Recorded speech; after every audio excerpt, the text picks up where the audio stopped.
everyone. Heath, why don't you come up and kick us off? Thank you, Mr. Prime Minister. Everybody can hear me okay? First and foremost, I'm MP Heath MacDonald from the riding of Malpeque. To add to that, I grew up in Cornwall. I raised a family in Cornwall. And I know to some of your surprises how young I look. I'm a grandparent. And my children are growing up in Cornwall. So this is a wonderful announcement today. But before I get started, I would like to acknowledge that the land we are meeting on today is the unceded territory of the Indigenous people. It's a pleasure to be here. You're an MP in a riding and the Prime Minister comes to town and you have the Premier here. You have Minister McCauley, Minister McLean, and of course, Natalie. I want to call her Natalie. You know, she's an old colleague in the Legislative Assembly. So, you know, this announcement is transformative for young families. I talked to Cole and Star today. They're paying $20 a week for their child to be here. They're expecting a child, and they're going to be paying $20 a week after that child is born and starts to come here. That $20 a day, sorry. That is transformative in people's. Wasn't that the no? $10 a day we're working. Yeah. So you know, we're very, very fortunate. You know, no matter what government or what side of the government you're on. This is likely one of the best policies that any government could put forward. It does so much. It's inclusive, it's affordable, and it's accessible. And the additional items that are going to be talked about here today are even giving this so much strength that we will be the envy of many other countries. We will be the envy, and we already are, of many other provinces. So without further ado, I want to introduce my boss, the Prime Minister of Canada. Thank you.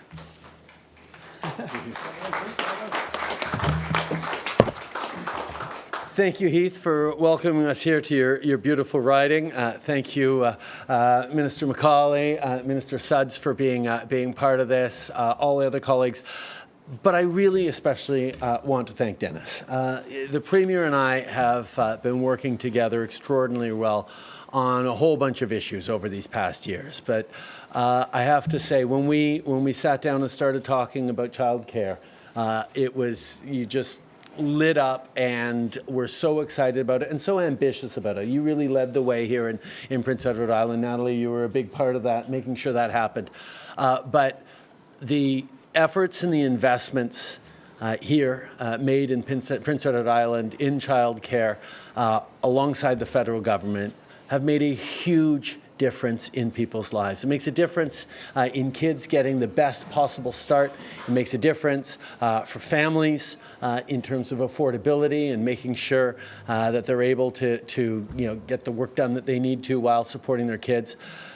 But it's also, and you've understood this from the beginning as a Conservative, it's about economic growth, not just about social programs. There is an economic case that is being made across the country right now, indeed around the world, for childcare that is helping with labor shortages, is increasing quality of life, and the investments that we're making together, not just in great spaces and supports for families, but in the people who make these centers such quality spaces, the early childhood educators, making sure that we're supporting them, making it a viable and exciting career path for people to choose, to be part of contributing to the community and the world around us.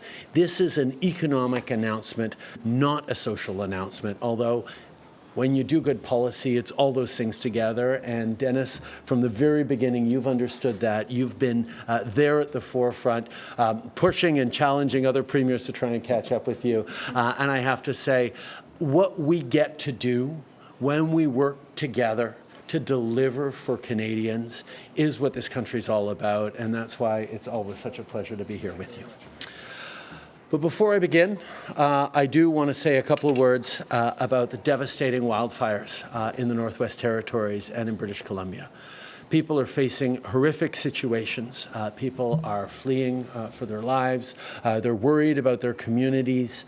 And Canadians from coast to coast to coast are watching in horror the images of apocalyptic devastation and fires going on in communities that so many of us know and so many of us have friends in. This is a scary and heartbreaking time for people. I got to meet with a number of evacuees on Friday in Edmonton, where they had driven down 17, 20, 25 hours to be able to find safety from Yellowknife. People were in good spirits, but scared. Worried about what's going to happen. We're continuing to monitor very closely the situation of the fires, both in Kelowna, in Northwest Territories, particularly around Yellowknife and elsewhere. There's still concerns, but people are working incredibly hard to keep these communities safe. The Canadian Armed Forces are there.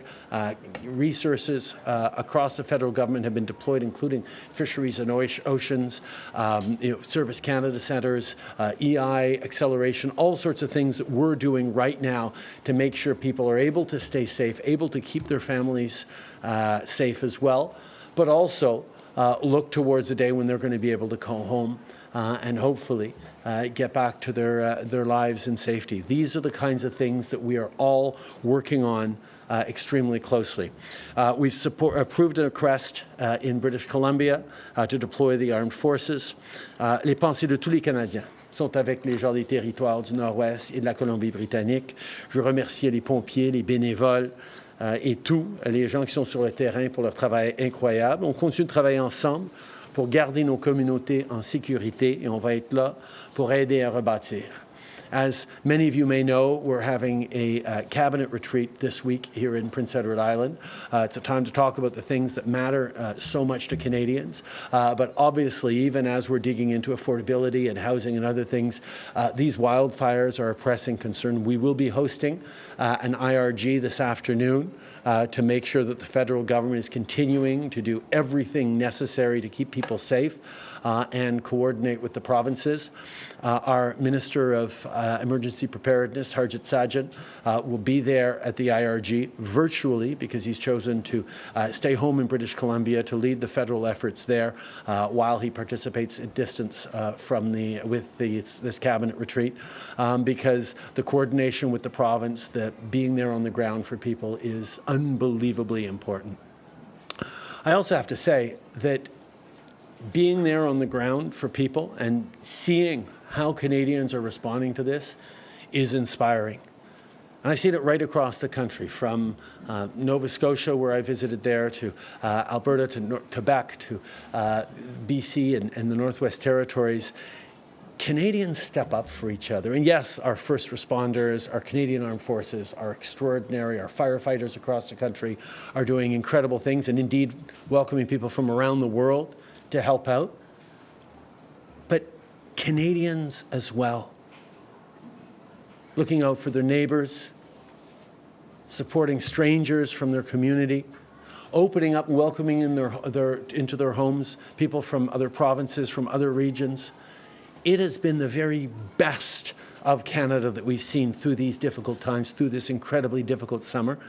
And I just want to say how inspiring it is to know that no matter how bad things get, Canadians are going to continue to be there for each other.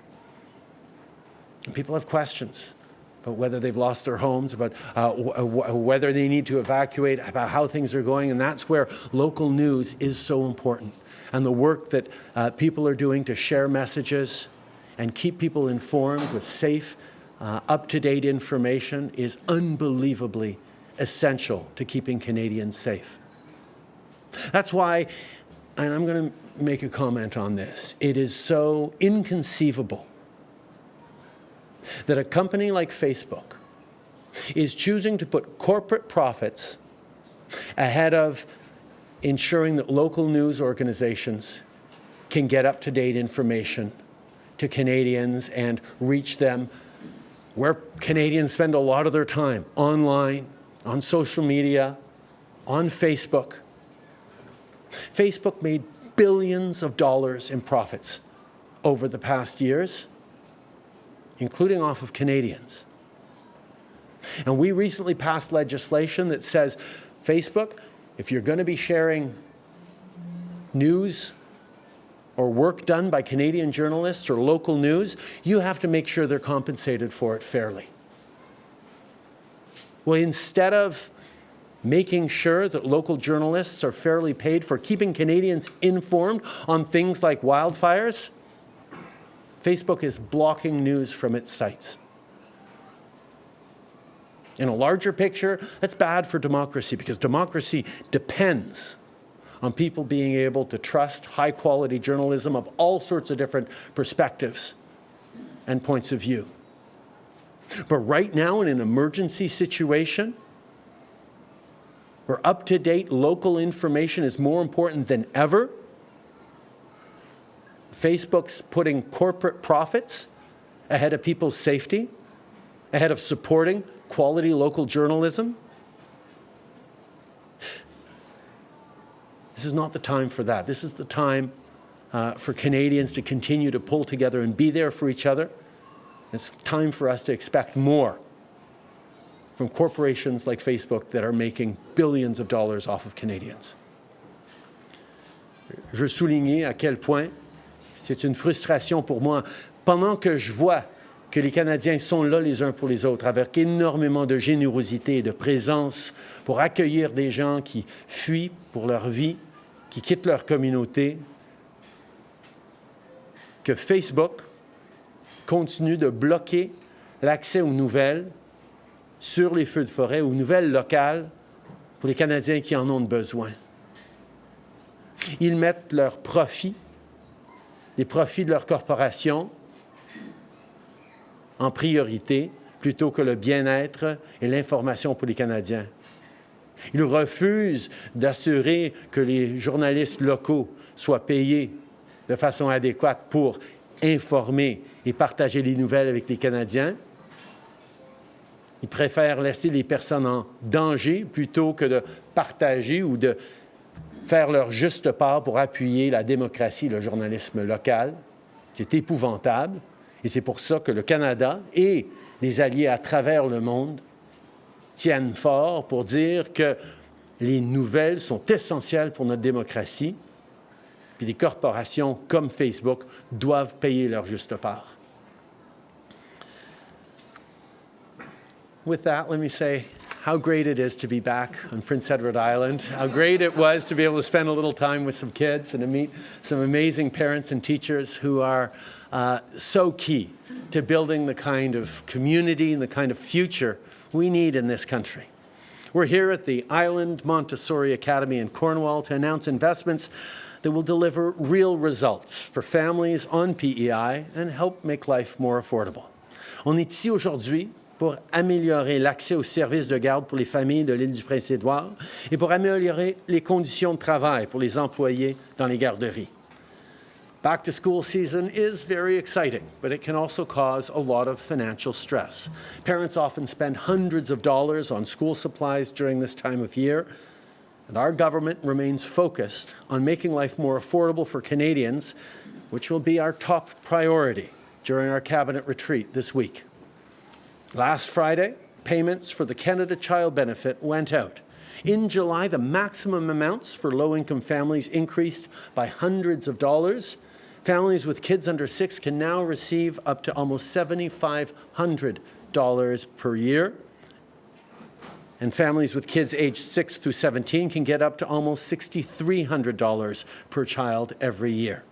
And for parents with kids who are not going to school yet, like the ones I had the chance to meet earlier, we're making childcare more affordable and more accessible. Il y a 2 ans, notre gouvernement a fait des investissements historiques pour réduire de moitié les frais de service de garde. 6 provinces et territoires ont déjà atteint 10 $ par jour et les frais partout ailleurs ont effectivement été réduits de moitié. Here on PEI, childcare fees have already been cut in half. When I was in Charlottetown last month for Pride, I met Leslie, a mom who told me she's already saved thousands of dollars. That's great, but we want even more parents like Leslie to have access to affordable childcare. So we need to create more childcare spaces. This is exactly why we're here today. Today, we can announce that Prince Edward Island will create more than 300 new spaces in early years centres over the next 18 months. Here in Cornwall, this Island Montessori Academy will be getting 6 new infant spaces. On veut tous que nos enfants puissent avoir le meilleur départ dans la vie. C'est pour ça que nos investissements dans les services de garde sont si importants. Et on sait que les meilleures conditions de travail mènent à des meilleurs milieux de garde pour les enfants. Childcare workers are at the forefront of this new, ambitious Canada-wide system that we're building together. Today, we can announce that wages will increase this fall for early childhood educators and staff in designated early years centres in the province. And employees of early years centres will soon benefit from a defined contribution pension plan. Making sure that people at the heart of the care economy are properly paid and valued is really important. Everywhere across the care economy, conditions of work dictate conditions of care. This is how we deliver affordable, accessible childcare of the highest quality here in PEI and right across the country. Et bien sûr, comme on souligne, de s'assurer que les services en langue minoritaire fassent partie de nos investissements en services de garde à travers le pays continue d'être une grande priorité pour nous.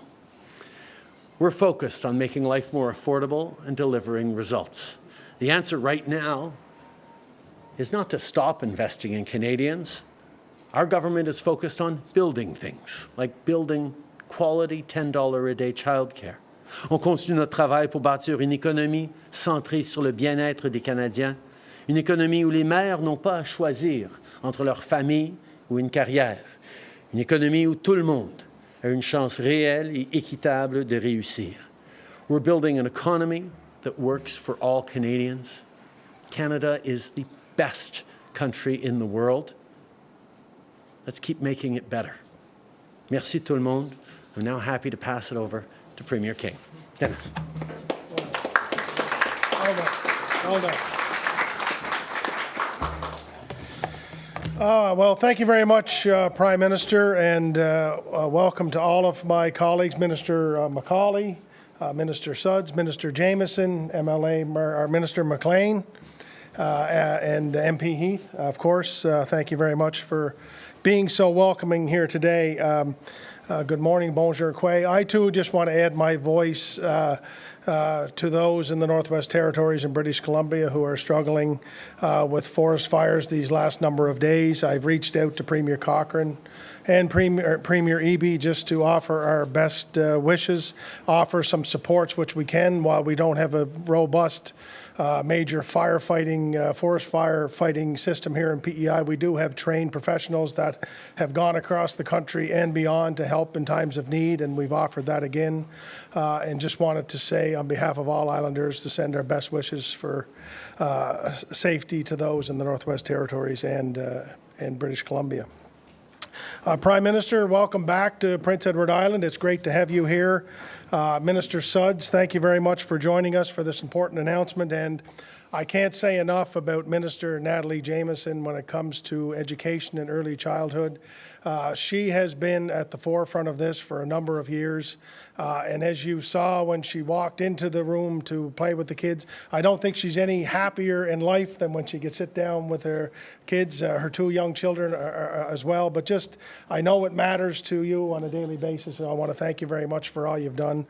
You've done amazing work. And I think PEI is becoming one of the places in Canada where we should look to how you do things right here in Canada. So we're very, and at the same time, I want to recognize Jennifer Nangraves, who's here as well. She's the Executive Director of the Early Childhood Development Association, a strong partner for success here in PEI, someone who's long-seeing, who's an advocate for the people who work within this sector, and for the people who own these centers and who work every day to create the next generation of good citizens. So Jennifer, thank you very much to you and to all your staff. It's amazing. And Mark McLean as well. This is your home. This is your home district. I know that we're glad to have you here. And as the Minister of Health and Wellness, one of the things that is helping us be successful in recruiting physicians and healthcare professionals to Prince Edward Island is knowing there's a robust system of childcare here for those who wish to make PEI home. So thank you very much, Mark, and keep up the good work. And my good friend Lawrence, of course, who needs no introduction in any sector or center of Prince Edward Island. I know we were talking, Lawrence, between 4 and 15, you have how many grandchildren is it? 8 grandchildren. So you know how important this system is. And I can't imagine the changes that you've seen and the evolution that you've seen over your career dating back to September the 4th, 1988, when he was first elected in Prince Edward Island. So I have a funny story about Lawrence. My Aunt Maisie was the biggest Liberal you could ever find, and her birthday was September 4th. And what she wanted for her birthday was Bennett Campbell or Lawrence to be elected, or a fur coat. And really, when it came down to it, she said she really didn't want the fur coat. She just wanted Lawrence Macaulay to be elected. So that was a good birthday wish for Maisie all these years later. Just 2 years ago, in fact, 25 months, to be exact, to the exact day, Prince Edward Island was one of the first provinces to sign on to the Canada-wide Early Learning and Childcare Agreement. We were joined by the Prime Minister at Cole Francois Biot in Charlottetown to announce what would be one of the first provinces to reach $10 a day childcare rate here in Prince Edward Island by the end of 2024. Since that announcement, we have cut child care fees in half. We've reached an average of $10 a day child care for island families. And given the challenges that we are facing in our labor force and the cost of living, we recently pledged to go even further and faster by reducing all child care fees to $10 a day by the end of 2023, a full year earlier than we committed. So that's great news. And while, as we've talked about here this morning, while reducing fees are important, we also recognize with our federal partners that in order to ensure child care centres and early years educators are properly supported in the years to come, we must take those important next steps so we can continue to lead the country with high quality, sustainable and accessible early years sector for many years to come. And that's why today the province of Prince Edward Island and the Government of Canada are announcing 3 major investments to grow our child care spaces and to make further investments in our early child care sector staff starting this fall. So on October 1st, wage increases will be seen at designated early years centres across Prince Edward Island for early childhood educators at all levels as well as cooks. This is the 3rd wage increase since 2021, which has helped the recruitment and retention of those in our centres who care for our next generation in these designated centres across the province. And I think, Natalie, you said 54%? Is that the wage increase that we've seen for ECE level 3s over the last couple of years? So that's a major investment that we're very, very proud to make. Yeah, we should clap for that. Yes, thank you very much. In addition, starting in November, in collaboration with the ECDA of PEI, we will be launching a defined contribution pension plan for early childhood educators. This important initiative will help to recruit and retain those in the sector, as well as to provide them the ability to adequately plan for retirement and to make early childhood education a career, a successful career where they can retire and have the funds to do so adequately. Collectively, we are contributing almost $1.2 million annually to this initiative starting in November, so something that we're very, very proud to be doing. And last, and certainly but not least, in collaboration with the Government of Canada, the Department of Education and Early Years will be launching an expansion grant program to designated early years centres to open, as the Prime Minister said, over 300 new spaces in island centres over the next 18 months. These grants will help our growing population get access to high-quality childcare at designated centres from tip to tip across PEI and centres urban and rural. In the next 12 months alone, in fact, the province will be contributing almost $4.7 million to this important expansion plan between capital and infrastructure grants and operational grants to open these new, very needed spaces, and we're very, very excited and proud to be doing so. These 3 initiatives combined with will infuse over $8 million annually into the early years sector on Prince Edward Island, and it's because of the collaboration that we've enjoyed with our federal partners partners. With the Prime Minister, I would say the same as he said to me when it comes to early childhood, early child care. The Prime Minister has been visionary on this. He's been stubbornly dedicated to it, and I'm grateful for it because I think it's one of the places where all governments can make a contribution to the next generations to come to make sure that our children have the best start in life. And I think this is one of the things that we'll remember you for a long, long time, Prime Minister. So thank you very much. The record investments that we've made together over the last 2 years, I think, as I said earlier, makes us the envy of the country. It goes to show that when you work together for the betterment of people, you put aside the partisan politics and you focus on getting things done, you can accomplish great things together, and that's what we've done in this sector. The benefits of these investments are endless.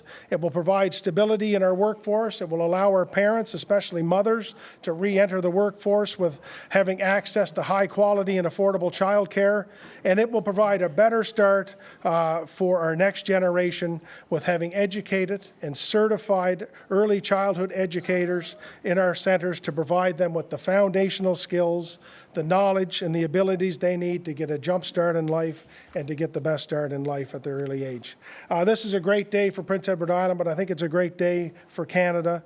I want to thank the Prime Minister for making the time to be here today and for his commitment to this important file, to his commitment to island families. I want to thank Minister Suds and Minister Jameson again for your tireless work. And I think this is just the tip of the iceberg. Let's keep going. Let's take this and make this the best that we can make it, because there's going to be so many people, so many years into the future, so grateful for our efforts. So thank you very much.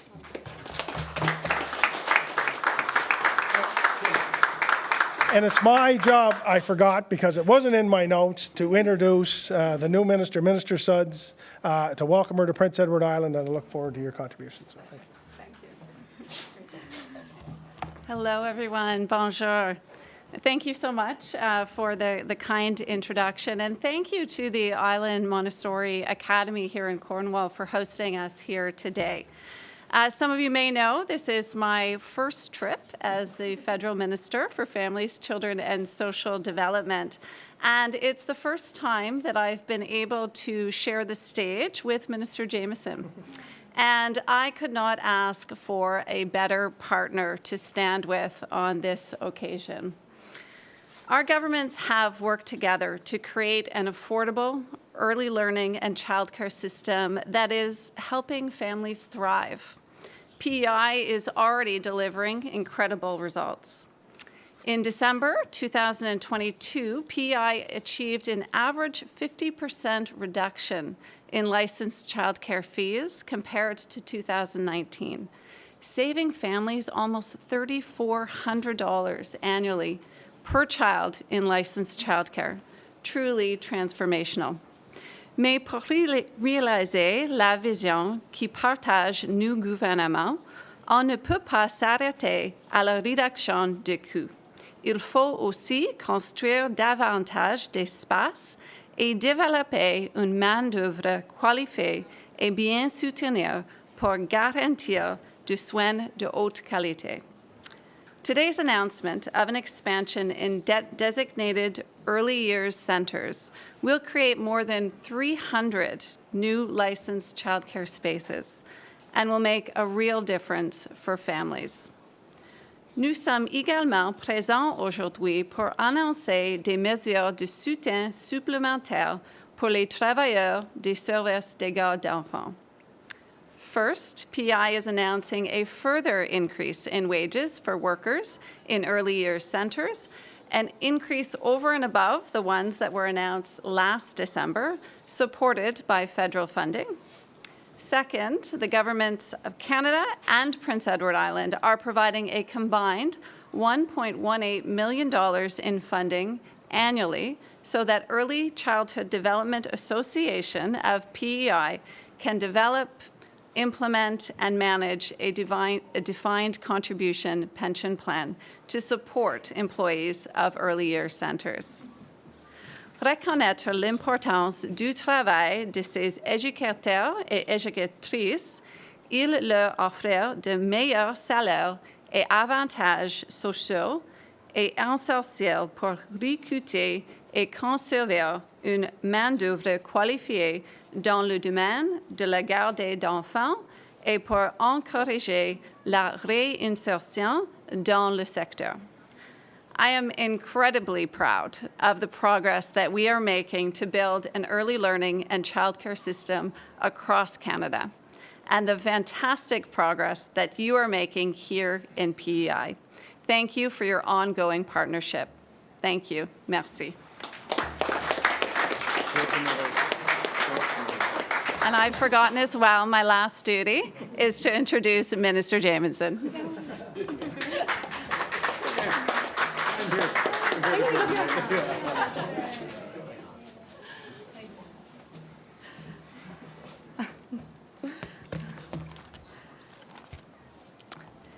Thank you, Minister Suds, and congratulations on your appointment.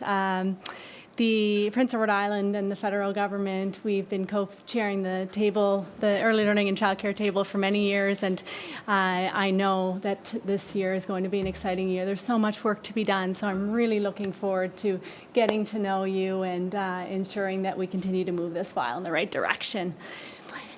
Thank you to all of you for joining us today. Thank you to the Island Montessori Academy for opening your doors and for inviting us into your space. It's always such a joy to see so many smiling faces as we visit early learning centers, and your staff, as always, have been so welcoming. So thank you, thank you, thank you.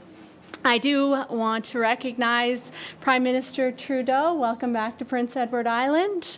Of course, Minister Suds, Premier King, thank you for your leadership, your tremendous leadership, as well as my cabinet colleague, Minister Mark McLean, and our MPs who are here with us, Minister Heath MacDonald and Minister Lawrence Macaulay.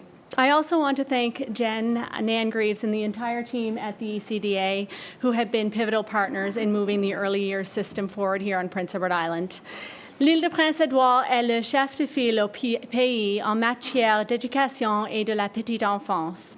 L'excellence dans ce domaine est une priorité parce que les jeunes enfants sont la base de l'avenir de l'ensemble de notre province. For the future of our province, there is nothing more important to me than supporting our early learning and childcare system. All of these tiny hands eagerly reaching for knowledge, their curious minds soaking information like sponges. Through these investments, we are building up the next generation while also supporting parents and families and investing in one of the most dedicated workforces here on PEI. Being an early childhood educator is a calling. I call them angels, really. When I address them, they're angels. They truly have a calling. It requires not only exceptional patience and compassion, but also a specialized bank of knowledge and expertise in child development. It amazes me how early childhood educators know how to set up learning environments, both indoor and outdoor, that encourage children to explore their world, inspire curiosity and learning. I do want to take this moment to thank our early childhood educators as both a mom and as ministers. Minister, thank you from the bottom of my heart for all that you do.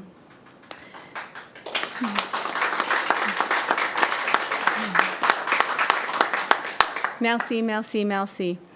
Today we are continuing to invest into our early childhood educators through wage increases and a new defined contribution plan.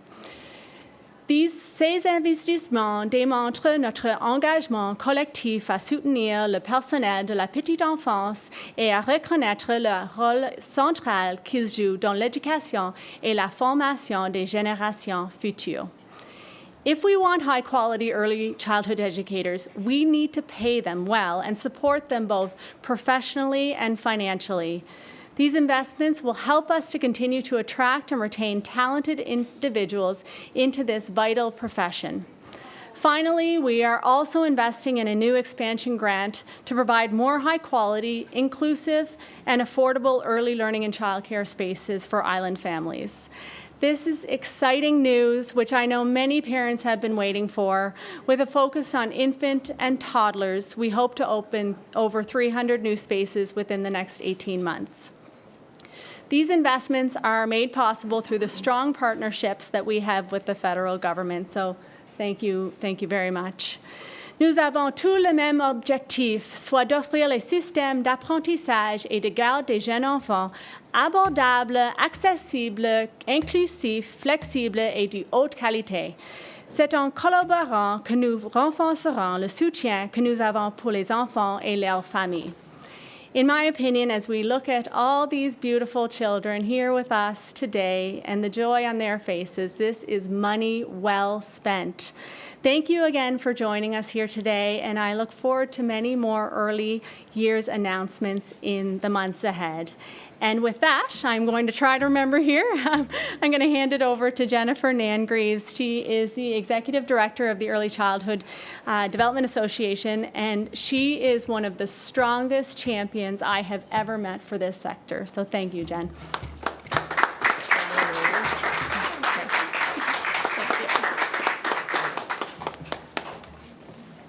Hello, everyone. Thank you, Prime Minister, Premier, Minister Suds, and Minister Jameson. On behalf of the Early Childhood Development Association of PEI, we thank both our federal and provincial governments today for the recognition that early childhood educators have received in this announcement. ECEs are the heart of early learning and childcare system that children and families depend on. Our profession is being recognized from coast to coast to coast, and an investment of a pension plan here on Prince Edward Island is a benefit that our association has long been advocating for. Today's announcements will positively impact those educating our island children. This will strengthen our retention for early childhood educators, as well as strengthen our recruiting efforts as we continue to build on our robust, high-quality early learning and childcare system here on PEI. Early childhood educators are professionals. We are well-educated and dedicated to children and families and making the early years count. It is an absolute honor to be a part of yet another historic commitment and investment to early childhood educators and island families as we build our system. Thank you for understanding the value and commitment of building a system that is inclusive, quality, affordable, Canada-wide early learning across Canada. We support children, families, and early childhood professionals. I thank you wholeheartedly on behalf of Island early childhood educators for the recognition of our important work. As well, I thank you on behalf of the families that we currently serve and those who we will now have the good fortune of serving in the future as we continue to grow our system together. Wishing you all a great rest of your day. On behalf of the ECDA Board of Directors and our valued membership, thank you. Merci, Wilalio. It is my honor to pass it right back to the Prime Minister of Canada.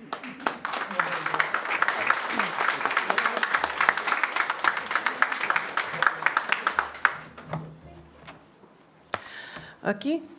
Thank you. Merci à tous nos orateurs.